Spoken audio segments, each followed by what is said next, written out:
Do you enjoy ridiculously funny and silly Hoi 4 challenges? Well, what if I told you that you sure have come to the right place? That's right, it's the iSorrowproductions challenge where we play Hard to Find 4, really. I mean, there's another channel where I do like loads of other games, but I'm not going to tell you what it is. Because you are trapped here.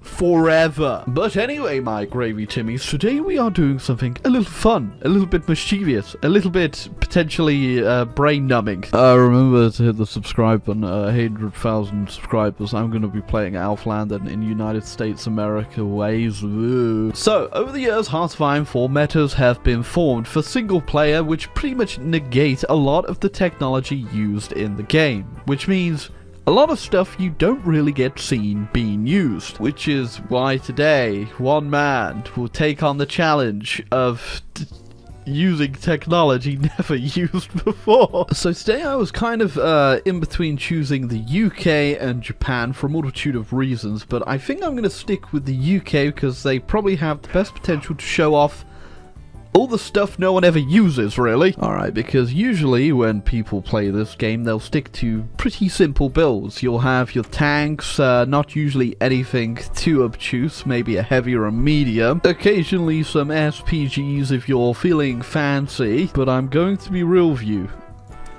Who uses the amphibious tank? I didn't even realize it looked like that. So realistically, in terms of it benefiting us today, it actually is pretty much just a light tank, but with the added benefit of being good over rivers and amphibious assaults. It also has the debuff of costing us more, really, and that is just the starting price of them all. But it doesn't stop there. We also have the super heavy tank as well, which I'm gonna somehow try to fit into this build somewhere, and things like armored cars and Amtraks. Now, Amtraks are pretty good because they do count as a special forces unit, which is somewhat interesting, I suppose, but they are essentially just a mechanized marine, which is hopefully gonna do us well. We're gonna have to build a lot of weird stuff today. It's gonna be very confusing as well because a lot of the stuff is a little bit late into the playthrough, so we best get started on something that isn't that late, and that's going to be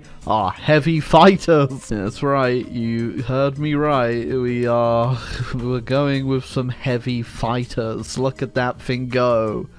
Let's strap cannons to it! But don't worry, the Navy also won't be spared today, as there is something I would like to produce. A reason I was considering Japan is because they actually get access to the torpedo cruiser. I think the French and is it the Americans too, they get access to the cruiser submarine, which if you're not really too familiar with any of these concepts, don't worry. It's because they're not used ever. They're not that great. Don't worry, as the UK, we get access to the Vanguard, which is just a heavy ship.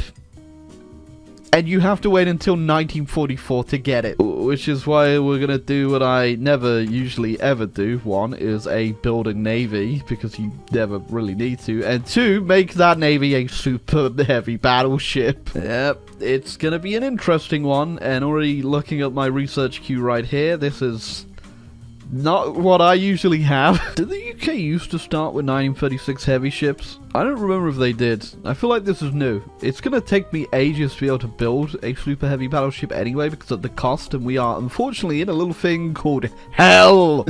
Boo-hoo, I can't build big ship. Never mind. I simply clicked the button and left my own treaty, which means people can get a war call on me, but surely they won't declare war on me. I'm peaceful and probably inept because I'm gonna be building the worst. Look at this. Oh.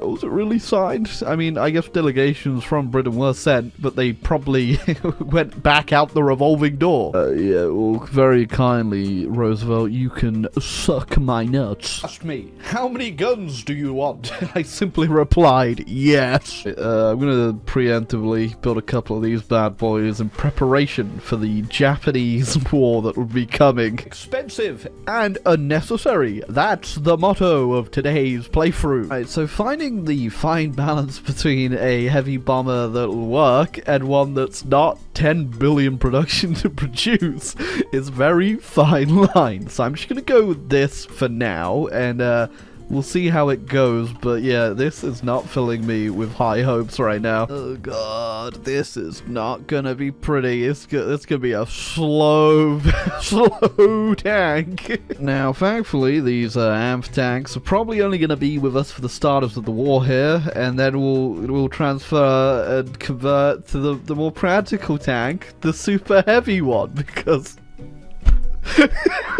yeah, okay boys, hope you like suffering. So usually what I'll do, and I'm gonna have to doubly do today, is be way more defensive, because my army is not ready at all for much offensive capabilities, and just like on the plane count alone, like I got 400 of these heavy fighters, which I think will do fine. They have a great range, that is definitely a bonus to them, but yeah, I don't have a lot of them. But usually what I do, just deal with Ethiopia anyway, is I just put all my starting submarines and just start raiding the hell of them down here, and that will start doing a whole bunch of work, especially with the convoys, as you can see. Yeah, it does a lot of damage, and it pays off. Look at that. Pretty much just enough of the convoy raiding alone has led to the Italians leaving Ethiopia, so we should just be able to walk in, and I'm just gonna do it with all my colonies troops. I just stole them. And we're not done with all the weird technology we're gonna use, because I'm also gonna get some rockets and do rocket rails on planes and why would you ever use it? You know, I just accidentally clicked the thing that gave me a war goal on Mexico. Okay, that's not very handy. Oh, that'll be a sizable dent in the Italian army already, and that isn't even with my forces, that's just with my willingly accepted graceful charity of my colonies.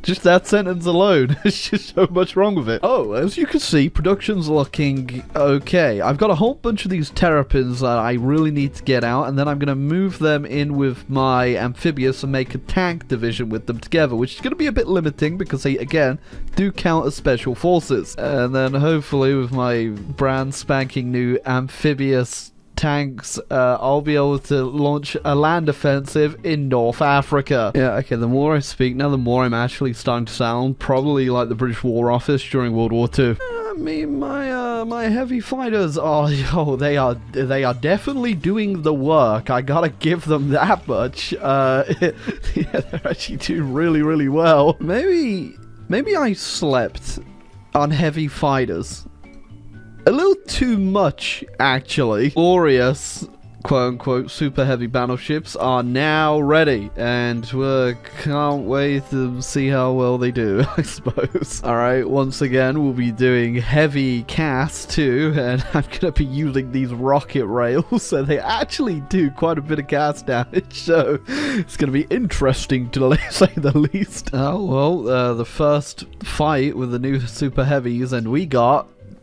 2 destroyers. Amphibious tanks are ready. They suck, but they are gonna do the job as we take Tobruk via naval landing. Underway, and the Japan War has technically commenced, so we do need to get a move on here. For convoys too, because I wasn't paying attention to the German subs. Just went ham across the channel. I have foreseen this problem. Alright, convoy situation sorted. Let's give it a whirl. Oh my god. They did it! They did it! It worked! I mean, I think I could have just done that with Marines. But we did it! I mean, they're not bad, but they are severely limited by the fact that they are technically special forces, so there is, like, only a finite amount we can actually have unless we get our army way bigger. Exact same plan again, we got caught by submarines. Excellent! Some of them got out. Move. Looks every time. Stuff that just doesn't make sense. Gotta build the rocket sites. You go. And it was actually sunk by the super heavy battleship. Wow, nice. He is doing the work. They're chipping down the Italian Navy quite a bit, so gotta give him credit. The real test will be the Japanese, though, which I haven't joined the war yet because I haven't actually declared war on British Malaya, so it's buying me a bit of time in the defense over there. I mean, they're not perfect, they're not exactly great, but the Amtraks and the amphibious tanks definitely growing on me, although it is, again, a very niche time you'd ever really need to use them. And taking this port over here too, that'll be North Africa done with. Well, I guess I don't have to deal with Japan at all. America just come stop them. Alright, back to Europe. Wait, how'd they get over there? Far amp tank, super heavy battleship, the heavy fighters, they've all surprised me so far, but now we're moving on to rocket artillery. Can't forget to use my rocket sights too, just on Normandy, I guess. Or the tip of Brest. Yeah, rocket sights, famously not very good. I can get almost Belgium there. Go. I guess this is the coolest part about them, is you get to look at the little rockets fly into the ground. I think these upgraded because I got the next tech, so I can actually get a little bit more range here. Look at that, my mad scientist rocket potential is going up. Also, I definitely gotta think that maybe I'm not the best of guys here, considering I am just bombing my allies' land that's occupied. Just still sat here waiting for all this rocket artillery to go into my units. I also noticed I've got way more Amtraks than I'm ever going to be able to use as well, because they are special forces, so there's only so much you can actually put in these guys. Well, put some rocket artillery in there. We've gone rocket mad. Gonna have to work down to this thing too, and I am looking forward to it. Right, our rocket artillery has filled up completely now, and it's time for Operation Destroy the Italians. Apparently Franco woke up from his old siesta and has decided to join the Axis, so I'll have to go deal with that at some point, but I'm going to finish off the Italians first. Unlike so many encirclements, I didn't think it'd be this high, but I've lost 320k, but I've inflicted 1.9 million, which has been pretty much purely in encirclements from naval invading behind them. We'll never see this one coming for the 5th time in a row. If they possibly have figured out what was gonna happen. It was impossible to know. Imagine the pandemonium every time. Like, hey, what happened to that last army we just built? Oh, we got encircled by the British again. They landed like tanks behind us. We just couldn't see it coming. So, should we build another one? Brand new army. This time, surely it won't go exactly like it keeps going. Nothing even on this line anymore. We're just gonna roll with it now. There we go. You know, the sad part is they didn't get the event quick enough for the whole Civil War to fire, so this is all they have. It's kind of sad. Okay, yeah, I got the final upgrade on the rocket bases. Now they have some range. Okay, let's go into Germany. Oh, gee willikers, wowzers. They do so much damage. What the hell do I do with this thing? We're tearing Europe apart now. Only problem is my super heavy tortoise isn't ready yet. It's so expensive. The fruits of your labor in action, really, isn't it? Worried that it wouldn't be ready, but it's here. Big Bertha! Absolutely disgusting, I might add, but Big Bertha is ready to make her mark on the battlefield in a war that's already been won. Test of the weapon shows it does in fact work like a unit should. Bertha to be the first one into Berlin, but she's too slow. She's gonna get beat by the Portuguese! And they're gonna get in there before me. No! No! No! I don't know where the German army went, by the way. I get the feeling that there might not be a German army any... There is a German army, it just left the front. Oh, yeah, I forgot they're all the Soviet. Alright, well, went better than expected, I can say. That can be said as everything done. And I do have to say, a lot of this technology did work better than others. Some of it, not that great, but I won't name any names. Big Bertha, Big Bertha, Big Bertha. Well, Wasn't quite expecting that finale.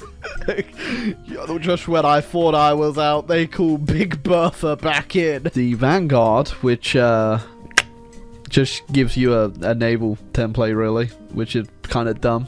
And I don't think the Vanguard even had like a catapult on it so like this isn't even historically accurate. Is after getting the very last tech in the bombers, they do have quite the distance, but sadly not quite the distance to reach China. I guess I could guess again. Getting my modern fighters like all the way. They also have quite the range on them.